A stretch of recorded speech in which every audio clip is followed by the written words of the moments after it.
तो चलिए आगे बढ़ते हैं, न्यूज ब्लास्ट का रुख करते हैं और सबसे पहले बात करते हैं विजय दिवस की। आज पाकिस्तान पर भारत की जीत के तौर पर विजय दिवस मनाया जा रहा है।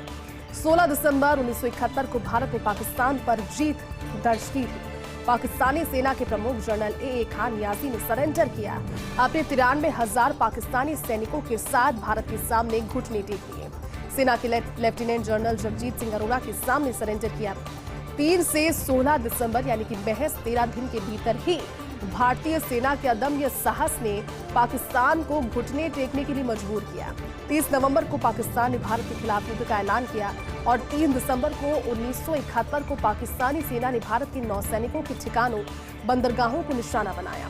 इसी रात भारत ने युद्ध की घोषणा की। 16 दिसंबर को ढाका में पाकिस्तान ने भारत के आगे सरेंडर किया। भारत की इस जीत के बाद पूर्वी पाकिस्तान बांग्लादेश एक स्वतंत्र राष्ट्र बना। लेकिन आज देश विजय दिवस इसलिए मना रहा है क्योंकि विजय दिवस आज शहीदों के उन सैनिकों के अदम्य साहस के लिए भी समर्पित है जिन्होंने उस समय पाकिस्तान की हिमाकत का जवाब, ईंट का जवाब पत्थर के साथ दिया। पाकिस्तान की कोशिश रही कि भारत पर अटैक के जरिए जो दबाव है उसकी राजनीति को वो करते रहे, लेकिन विजय दिवस को इसलिए मनाया जाता है। आज मनाने का कारण भी यही क्योंकि पाकिस्तान पर भारत की शानदार जीत रही थी। भारत पाकिस्तान के हर एक युद्ध की अगर आप इतिहास को पढ़ेंगे तो उसमें भारत के सैनिकों का, भारत की जो अलग अलग सेनाएं हैं, नौसेना हो गई, थल सेना, जल सेना, उन सभी का संयुक्त प्रयास, साझा प्रयास, उस समय तत्कालीन सरकार का सहयोग, प्रधानमंत्री अटल बिहारी वाजपेयी और इंदिरा गांधी, इन दोनों की रणनीतिक जो बातें थी, हर एक युद्ध में अलग अलग समय में जो युद्ध हुए उन्होंने काफी उसमें इम्पैक्ट डाला। लेकिन 16 दिसंबर 1971 को भारत ने पाकिस्तान पर जीत दर्ज की। तत्कालीन समय में इंदिरा गांधी प्राइम मिनिस्टर देश की थी। पाकिस्तानी सेना के प्रमुख जनरल ए खान नियाजी ने सरेंडर किया था और घुटने टेकने के लिए भारतीय सेना ने, भारतीय सैनिकों के अदम्य साहस ने उन्हें मजबूर किया। 93,000 पाकिस्तानी सैनिकों ने एक साथ समर्पण किया। सेना के लेफ्टिनेंट जनरल जगजीत सिंह अरोड़ा के सामने सरेंडर किया और 3 से 16 दिसंबर महज 13 दिन में जो हकीकत है पाकिस्तान उसे खुद एक्सेप्ट कर चुका था कि भारतीय सेना के सामने वो टिक नहीं पाएगा। 30 नवंबर को पाकिस्तान ने फिर भी युद्ध का ऐलान जब से पहले किया और 3 दिसंबर 1971 को पाकिस्तानी सेना ने भारत के नौसैनिकों के ठिकाने, उनकी बंदरगाहों को निशाना बनाया। इसी रात भारत ने युद्ध की घोषणा की। 16 दिसंबर को ढाका में पाकिस्तान ने भारत के आगे सरेंडर किया और इसी दिन को भारत की जीत के बाद पूर्वी पाकिस्तान बांग्लादेश एक स्वतंत्र राष्ट्र बना। आज विजय दिवस मनाया जा रहा है। अलग अलग जगहों पर आज श्रद्धांजलि के साथ में, नमन के साथ में और इस दिन में किए गए कार्यों के हिसाब से देश के सैनिकों को याद किया गया। पाकिस्तान पर भारत की जीत के रूप में मनाया जाता है विजय दिवस। मुख्यमंत्री भजनलाल शर्मा ने विजय दिवस के वीर जवानों को नमन किया। सोशल मीडिया पर पोस्ट कर लिखा, भारतीय सेना के असाधारण पराक्रम, अनुशासन व अदम्य साहस का पावन अध्याय है विजय दिवस। वर्ष 1971 में भारत पाकिस्तान युद्ध में अपनी साहस, पराक्रम और शौर्य से राष्ट्र का मान बढ़ाते हुए मां भारती के मस्तक पर विजय का तिलक लगाने वाले सभी वीर जवानों को कृतज्ञ राष्ट्र की ओर से कोटिशः नमन। देश आज उन्हें याद कर रहा है जो देश के लिए अपना सर्वस्व न्यौछावर कर चुके हैं। लेकिन पाकिस्तान पर भारत की जीत के तौर पर जिस विजय दिवस को मनाया जा रहा है, अलग अलग तरह से सोशल मीडिया पर इस दिन के लिए अपनी अपनी जो मन में भाव है उसको रखा जा रहा है। राजस्थान के मुख्यमंत्री भजनलाल शर्मा ने विजय दिवस के मौके पर वीर जवानों को नमन किया। सोशल मीडिया पर उन्होंने पोस्ट लिखा कि भारतीय सेना के असाधारण पराक्रम, अनुशासन व अदम्य साहस का पावन अध्याय विजय दिवस है। वर्ष 1971 में भारत पाकिस्तान युद्ध में अपने साहस, पराक्रम और शौर्य से राष्ट्र का मान बढ़ाते हुए मां भारती के मस्तक पर विजय का तिलक लगाने वाले सभी वीर जवानों को कृतज्ञ राष्ट्र की ओर से कोटिशः नमन। विकसित भारत संकल्प यात्रा का शुभारंभ है आज से। मुख्यमंत्री भजनलाल शर्मा हरी झंडी दिखाकर यात्रा को रवाना करेंगे। महारानी कॉलेज से विकसित भारत संकल्प यात्रा का शुभारंभ होगा।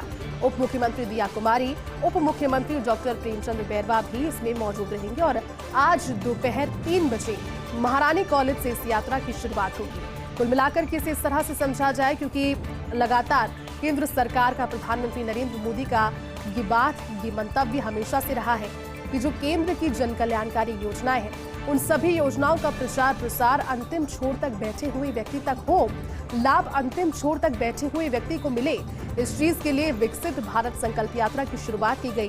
5 राज्य जहां पर विधानसभा चुनाव में आचार संहिता लगी हुई थी और ऐसे में उस समय 5 राज्यों में विकसित भारत संकल्प यात्रा की शुरुआत नहीं हो सकी, लेकिन अब चुनावी काम पूरा हो चुका है, सरकारें बन चुकी है और ऐसे में विकसित भारत संकल्प यात्रा का शुभारंभ आज राजस्थान में भी हो जाएगा। राजस्थान के मुख्यमंत्री भजनलाल शर्मा हरी झंडी दिखाकर इस यात्रा को रवाना करेंगे। आयोजन होगा महारानी कॉलेज में। महारानी कॉलेज से विकसित भारत संकल्प यात्रा का शुभारंभ राजस्थान के लिए हो जाएगा। मुख्यमंत्री भजनलाल शर्मा तो होंगे ही, लेकिन साथ ही उप मुख्यमंत्री दिया कुमारी, उप मुख्यमंत्री डॉक्टर प्रेमचंद बैरवा भी उपस्थित रहेंगे। आज दोपहर 3 बजे का समय इसके लिए प्रस्तावित है, जहां महारानी कॉलेज से इस यात्रा की शुरुआत होगी। मुख्यमंत्री भजनलाल शर्मा सचिवालय में हैं। सचिवालय में अधिकारियों के साथ बैठक कर रहे हैं। इससे पहले सुबह की शुरुआत उन्होंने आवास पर कई प्रदेश भर से आए लोगों के साथ मुलाकात की। लगातार लोग उनसे मुलाकातों के लिए पहुंच रहे हैं और जहां मुख्यमंत्री भजनलाल शर्मा अपने दिन की शुरुआत रोजाना इसी के साथ करते हैं। अब आप गंभीरता से इसे समझ सकते हैं, क्योंकि वो सुबह की शुरुआत में लोगों के साथ मिले, उसके बाद में फिर सचिवालय पहुंचे। अब जानकारी है कि सचिवालय से एसएमएस अस्पताल भी जाएंगे, क्योंकि पारिवारिक तौर पर देखा जाए कल का दिन उनके लिए बहुत खास रहा। कल जन्मदिन था। राजस्थान के मुख्यमंत्री का दायित्व कल उन्होंने संभाल लिया, लेकिन देर रात को मन में अचानक से एक व्यथा भी हुई जब उनके पिताजी की तबीयत खराब होने की जानकारी सामने आई। हालांकि अभी उनकी तबीयत ठीक है, कल से काफी बेटर है। यूरिन से जुड़ी हुई उनकी समस्याएं थी, लेकिन अब डॉक्टर्स की निगरानी के अंदर उनका एसएमएस अस्पताल में उपचार कल से लेकर अब तक चल रहा है।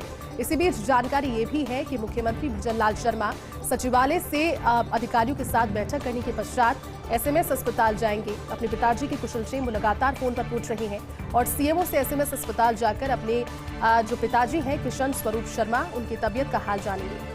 मुख्यमंत्री ने कल पहले दिन भी सीएमओ में 6.5 घंटे कामकाज किया। पहला दिन था, 6.5 घंटे कामकाज किया। अच्छा ब्यौरा उन्होंने दिया। पेपर लीक के मामलों में सख्त कार्रवाई के लिए एसआईटी का गठन करने का फैसला लिया, जिस एसआईटी का जिक्र भारतीय जनता पार्टी के राजस्थान विधानसभा चुनावों के मैनिफेस्टो में था। उस एसआईटी के गठन का फैसला उन्होंने ले लिया और ये फैसला अपने आप में एक बड़ा फैसला है। अब इम्प्लीमेशन कैसे होगा, इसको लेकर भी कोशिश की जाएगी। अपराधियों पर नकेल कसने के लिए एंटी गैंगस्टर टास्क फोर्स का गठन किया, जिससे प्रदेश की लॉ एंड ऑर्डर की व्यवस्थाएं सुदृढ़ हो, मेंटेन रह सके, अपराध में कमी आए। केंद्र और राज्य सरकार की हर योजना का लाभ आमजन और गरीब तक पहुंचाने केंद्र और राज्य अब साथ मिलकर काम कर रहे हैं, क्योंकि राजस्थान में अब डबल इंजन की सरकार है। तो केंद्र और राज्य की हर योजना का लाभ आमजन और गरीब तक पहुंचाने, भ्रष्टाचार के खिलाफ प्रदेश में जीरो टॉलरेंस की नीति की संकल्पना को उन्होंने फिर से दोहराया कल प्रेस कॉन्फ्रेंस के दौरान। साथ ही प्रदेश में महिला सुरक्षा के लिए नई सरकार भी अब लगातार इसके लिए कोशिश। महिला सुरक्षा चुनावों में एक बड़ा मुद्दा भारतीय जनता पार्टी का रहा और भारतीय जनता पार्टी की सरकार आते ही प्रधानमंत्री नरेंद्र मोदी ने इस चीज का जिक्र पहले किया था चुनावी रैलियों के दौरान कि महिला सुरक्षा को लेकर उनकी सरकार राजस्थान में अगर आती है तो सबसे पहले काम करेगी और महिला सुरक्षा के दायित्व को अब निभाएंगे आगे बढ़ाकर के राजस्थान के लिहाज से मुख्यमंत्री भजनलाल शर्मा। इसके लिए सरकार अपनी जिम्मेदारी तय करेगी। सरहदी क्षेत्र बाड़मेर में बीएसएफ की बड़ी कार्रवाई हुई। देर रात अंतर्राष्ट्रीय बॉर्डर पर बीएसएफ ने बड़ी कार्रवाई की। केलनौर बॉर्डर के आसपास हेरोइन के 6 पैकेट बरामद किए।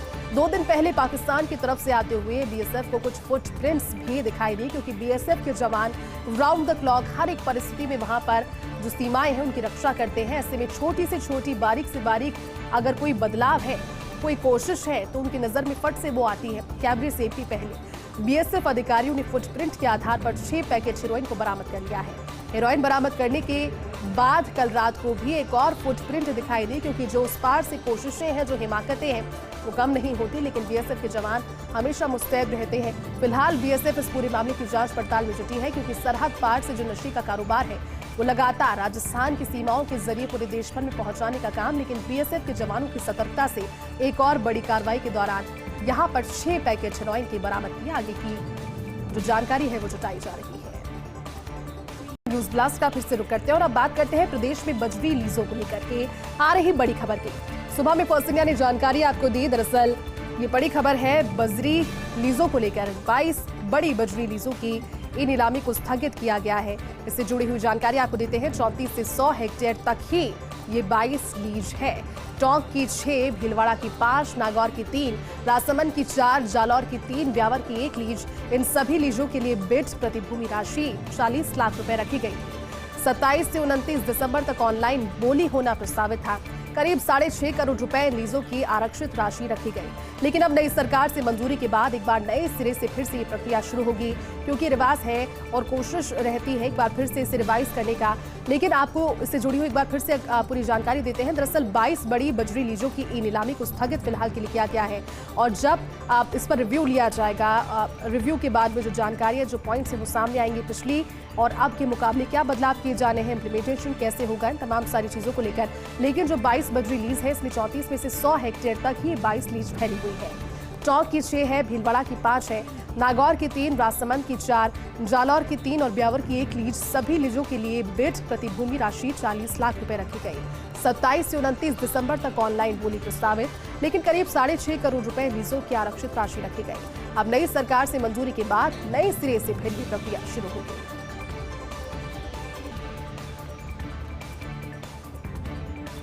उदयपुर में कन्हैयालाल का निर्मम हत्याकांड, इससे जुड़ा हुआ प्रकरण एनआईए की अदालत में आज प्रकरण में सुनवाई चल गई है। एनआईए अदालत में जज रविंद्र कुमार द्वितीय आज अवकाश पर है और इस वजह से सुनवाई टल गई। एनआईए अदालत को आज सुनाना था चार्ज आदेश। अभियुक्त रियाज जब्बार, मोहम्मद गौस, रियाज अत्तारी, फरहाद शेख, आसिफ मोहसिन, वसीम अली, मोहम्मद जावेद और मुस्लिम खान समेत जेल में 2 पाकिस्तानियों सहित 11 के खिलाफ 22 दिसंबर 2022 को चालान पेश हुआ था। एनआईए में एसपी रवि चौधरी ने आईपीसी की धारा 452, 302, 153 ए, 153 बी, 295 ए व 34 यूएपी एक्ट 1967 की धारा 16, 18 व 20 को आर्म्स एक्ट में भी आरोपी माना। इस मामले में आरोपी अमजद सहित अन्य के खिलाफ अनुसंधान को लंबित रखा। रियाज जब्बार व मोहम्मद गौस ने 28 जून 2022 को इस हत्याकांड को अंजाम देकर पूरे देश को सकते में डाल दिया। जिस तरह से इस घटनाक्रम को अंजाम दिया गया था और जिस तरह से तालिबानी जो नियत थी उसे बताया भी गया, इस वीडियो को बना करके एक वीडियो बाकायदा उसके लिए बनाया गया जिसमें उनकी दरिंदगी की हदें नजर आ रही थी। जब हत्या की गई उसका भी वीडियो रिकॉर्ड किया गया। हत्या के बाद जिम्मेदारी लेने का भी, तमाम सारी चीजों से तर्जल उनकी गिरफ्तारी हुई, लेकिन आज इन पर फैसला आना था। लेकिन फिलहाल ये फैसला चला है। एनआईए की इस कोर्ट का अब इंतजार है अगली तारीख का, क्योंकि पूरे देश को इस समय न्याय का इंतजार कन्हैयालाल के परिवार के लिए। महेंद्र सिंह धोनी की 7 नंबर की जर्सी क्रिकेट मैचों से रिटायर। अब कोई भी खिलाड़ी मैदान में 7 नंबर की जर्सी नहीं पहनेगा। इससे पहले सचिन तेंदुलकर की 10 नंबर की जर्सी रिटायर हुई। किसी भी खिलाड़ी को 10 नंबर की जर्सी पहनने की अनुमति नहीं है, क्योंकि वो सिर्फ सचिन तेंदुलकर की जर्सी हुआ करती थी। खिलाड़ियों के सम्मान में जर्सी नंबर रिटायर करने का चलन चला है और महेंद्र सिंह धोनी, जिनका इतना बड़ा योगदान भारतीय क्रिकेट में रहा, जिनकी इतनी ज्यादा फैन फॉलोइंग सिर्फ उनके अंदाज और उनके जज्बे को लेकर, फुटबॉल चैंपियन डियागो माराडोना की 10 नंबर की जर्सी, पाओला माल्डिनी की 3 नंबर की जर्सी को रिटायर किया गया। जो बहुत बड़े प्लेयर्स हो जाते हैं अलग अलग टूर्नामेंट्स में, उनके सम्मान के लिए जो उनकी पहनी हुई जर्सी है, जिस नंबर की वो जर्सी पहनते थे, उसे रिटायर कर दिया जाता है। वो उनके लिए एक हो जाती है और उसके बाद में वो फिर कोई और प्लेयर पहनता नहीं है। उसका सम्मान इस चीज को किया जाता है। क्रिकेटर विराट कोहली 18 नंबर की जर्सी पहनते हैं। जब विराट कोहली रिटायर होंगे तो 18 नंबर की जर्सी भी उनके साथ रिटायर होगी। विश्व कप में कप्तान रहे रोहित शर्मा पहनते हैं 45 नंबर की जर्सी। तो भविष्य में जब भी रोहित शर्मा रिटायर होंगे, 45 नंबर की जर्सी को रिटायर करने पर भी विचार हो सकता है। जयपुर से हीरो की खरड़ के आयात पर लगी रोक समाप्त। देश में फिर हुआ हीरो की खरड़ का आयात। देश के प्रमुख ज्वेलर्स संगठनों ने 15 अक्टूबर से लगाई थी स्वैच्छिक रोक। 2 महीने के लिए देश में आयात पर स्वैच्छिक रोक लगाई।